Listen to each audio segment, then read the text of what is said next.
Olá, estudante! Como você está? Eu sou a professora Adelina Azevedo e a aula de hoje é sobre propriedades coligativas. É um conteúdo voltado para o aluno do segundo ano do ensino médio. Bem, no estudo das propriedades coligativas, pretende-se que você aprenda a identificar os fenômenos de volatilidade e pressão de vapor, que você aprenda a reconhecer processos, que você aprenda a reconhecer processos que alteram os valores de temperatura de ebulição e de congelamento das substâncias líquidas. Bem, o que são propriedades coligativas ou efeitos coligativos? Todas as substâncias, elas possuem um grupo de propriedades que as caracterizam. Ponto de fusão, ponto de ebulição, temperatura na qual elas congelam, solubilidade. Essas propriedades, elas são alteradas à medida que é adicionado a elas um soluto não volátil. O que é um soluto não volátil? Um soluto que não evapora. Então, quais são os efeitos coligativos e propriedades coligativas que nós vamos falar sobre eles? Tonoscopia, ebulioscopia, crioscopia e pressão osmóticas. Isso são efeitos, alterações que ocorrem com um solvente devido ao acréscimo de um soluto não volátil a esse solvente. E de que depende esses efeitos coligativos? Eles vão depender da temperatura e das interações intermoleculares que existem entre as partículas desses solventes e desses solutos. Vamos lá.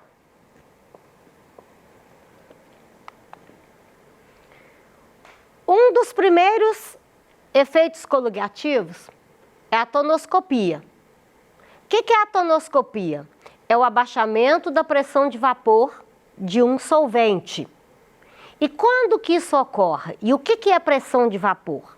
Bem, a gente tem ali um copo de água que, se ficar aberto por um tempo indeterminado aí, essa água vai evaporar. O volume dessa água no copo vai diminuir, porque algumas partículas vão passar para o estado gasoso e vão abandonar o líquido.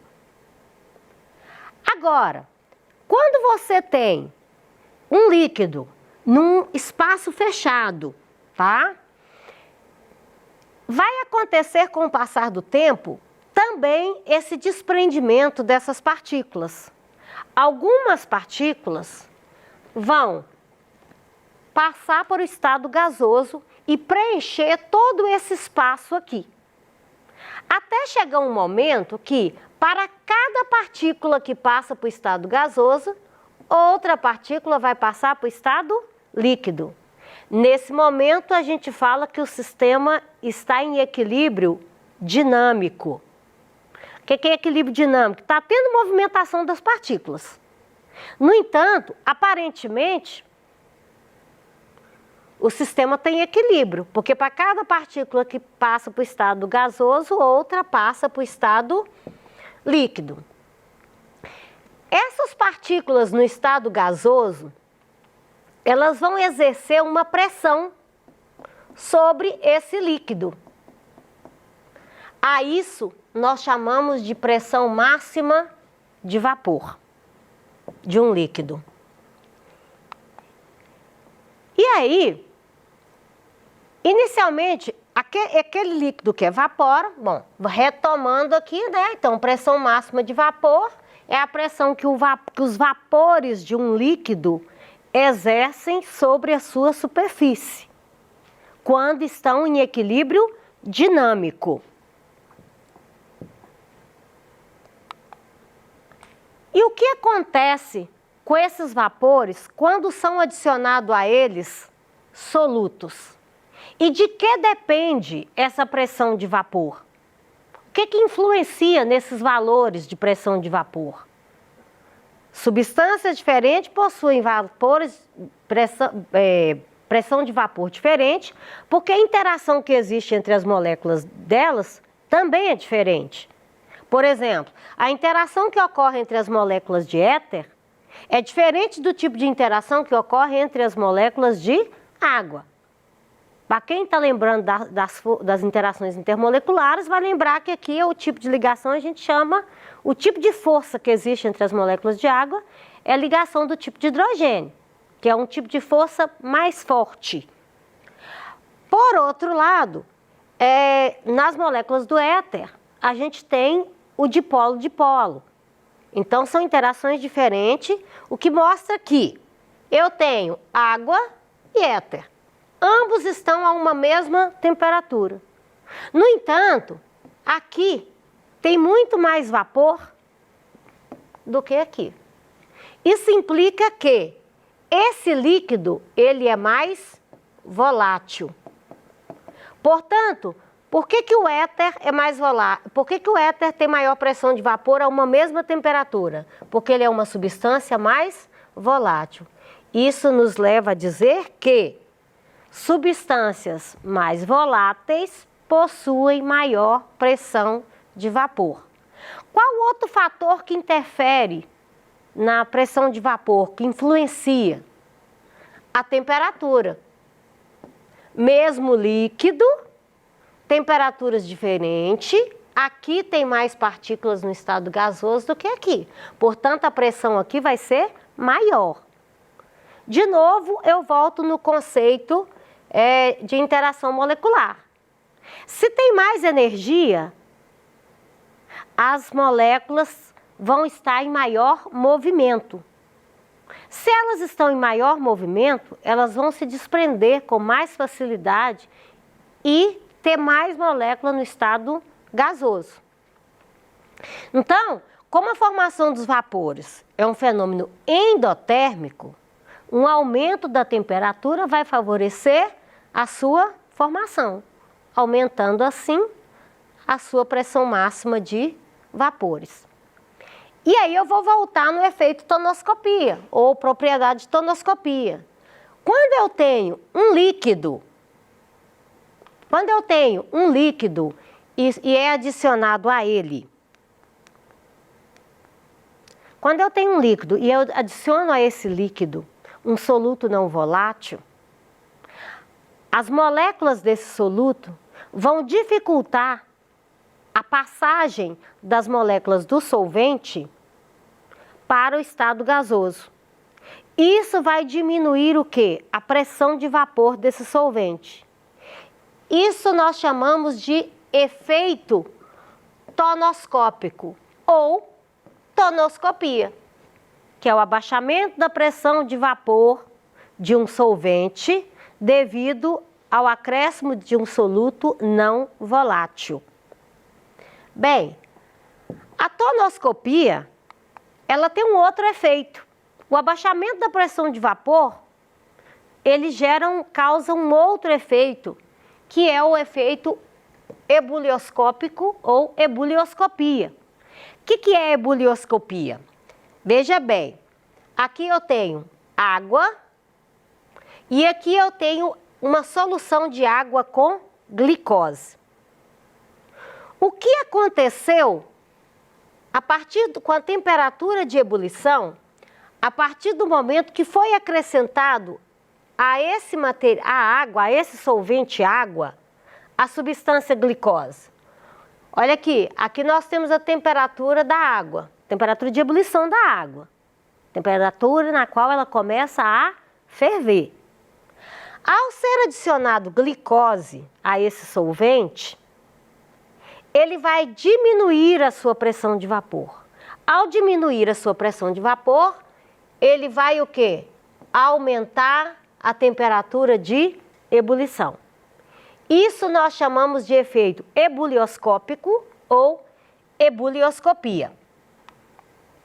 Então, Ebulioscopia é a elevação da temperatura de ebulição de uma solução causada pela presença de um soluto não volátil. Agora, qual outro efeito também coligativo? É o que nós chamamos de crioscopia. Para a gente entender esse efeito, vamos prestar atenção nesse desenho. Água, temperatura de congelamento, tá aqui. Quando adicionou a ela partículas de glicose, o soluto não volátil glicose, passou-se a ter uma solução. E aí vai ocorrer um abaixamento na pressão de vapor e a temperatura de congelamento dessa substância, desse material, também vai abaixar.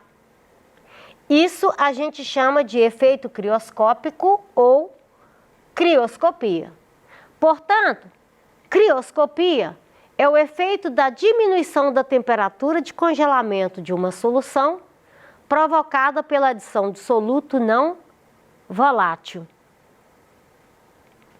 O outro exemplo, a outra propriedade coligativa, que é a pressão osmótica,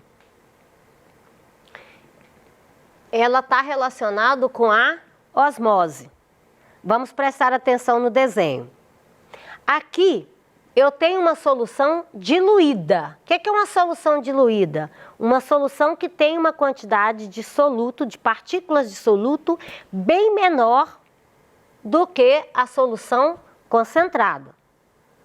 Se esses dois sistemas estiverem ligados por uma membrana semipermeável, a membrana semipermeável é a membrana que permite somente a passagem do solvente e não do soluto. Com o passar do tempo, essas duas soluções, essa vai aumentar de volume, porque ela vai receber mais solvente. E essa vai diminuir de volume até elas atingirem um equilíbrio. Isso a gente chama de osmose. Agora, se for aplicado uma pressão sobre a solução mais concentrada, ela vai impedir que ocorra o fenômeno da osmose. Isso nós chamamos de pressão osmótica, que é uma propriedade externa, que é uma propriedade externa que deve ser aplicada a uma solução para evitar o quê? A sua diluição. Então, recapitulando.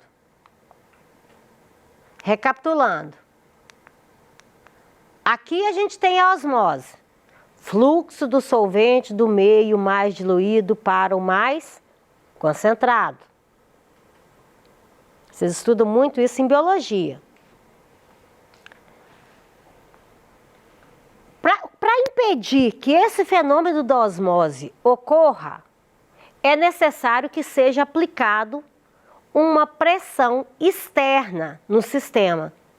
Essa pressão a gente chama de pressão osmótica, que é uma propriedade coligativa. Aí aqui tem mais uma ilustração, uma solução diluída, e aqui como está sendo aplicada a pressão externa, que é a pressão osmótica, perceba que não está tendo fluxo de solvente. Bem, então,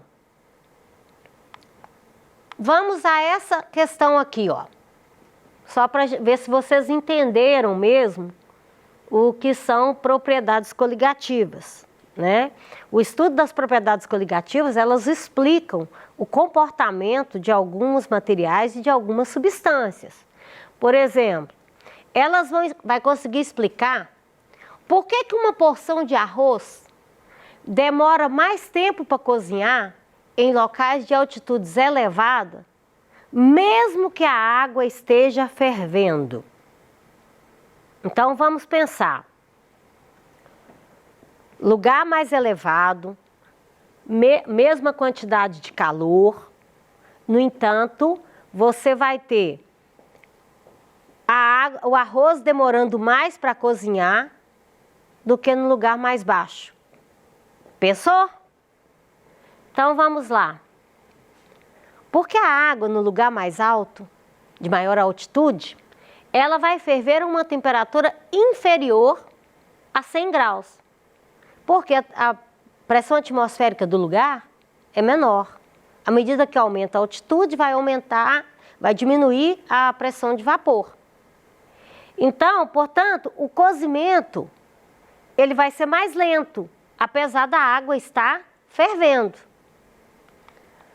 Outra aplicação, né, do conceito de densidade. Ao se colocar no congelador duas formas com líquidos diferentes para fazer picolé de suco de fruta, explique qual delas congelará primeiro. A que contém certa quantidade de água e 100 ml de suco de fruta, ou a que contém quantidades iguais de água, suco de fruta, mais açúcar. Então vamos pensar. Você fez 2 picolés. Um picolé você não vai colocar açúcar, que é para a pessoa da sua casa que não consome açúcar. O outro picolé você vai colocar açúcar. Qual dos dois vai congelar primeiro? O que vai mudar de um para o outro? A presença de um soluto não volátil na solução, que é o açúcar. Quem vai congelar primeiro?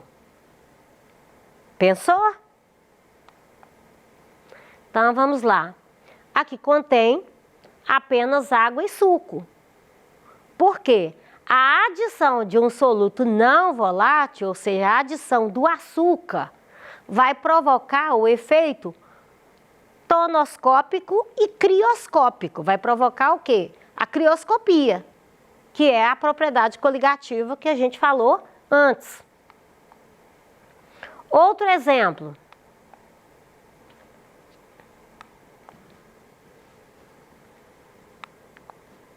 Vamos aqui. Um outro exemplo aqui.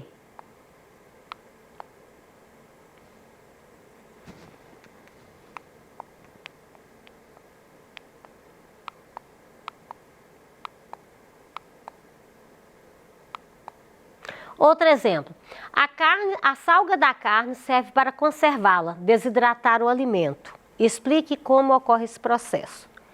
No interior, onde não tem geladeira ou quando não tinha geladeira, uma técnica utilizada para congelar, para conservar as carnes, é colocar sal nela. Por que o sal ajuda a conservar a carne? Qual a relação entre o salgar a carne para conservá-la e o estudo das propriedades coligativas? O que significa desidratar?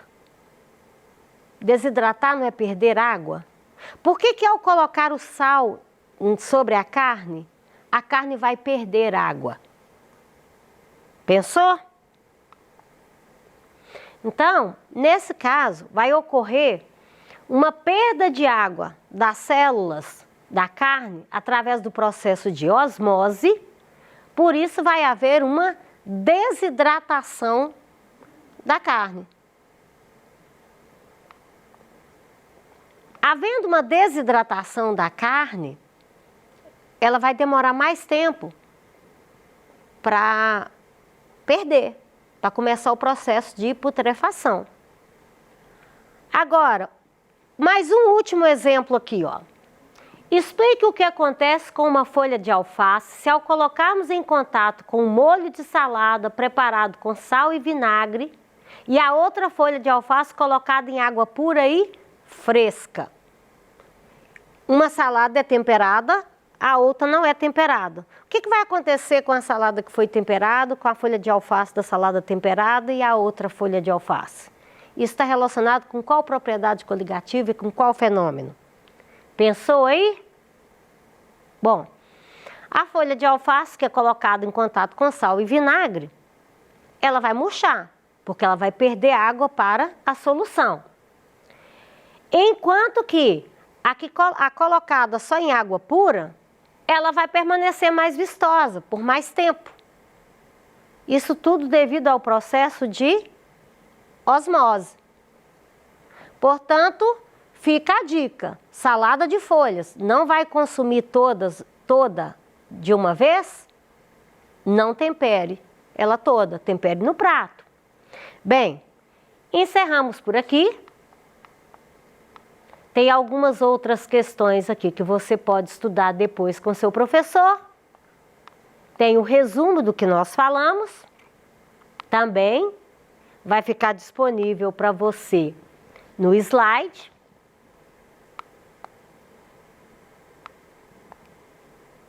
Aqui tem as referências bibliográficas de onde a gente tirou esse material para preparar o slide. Até a próxima. Muito obrigada.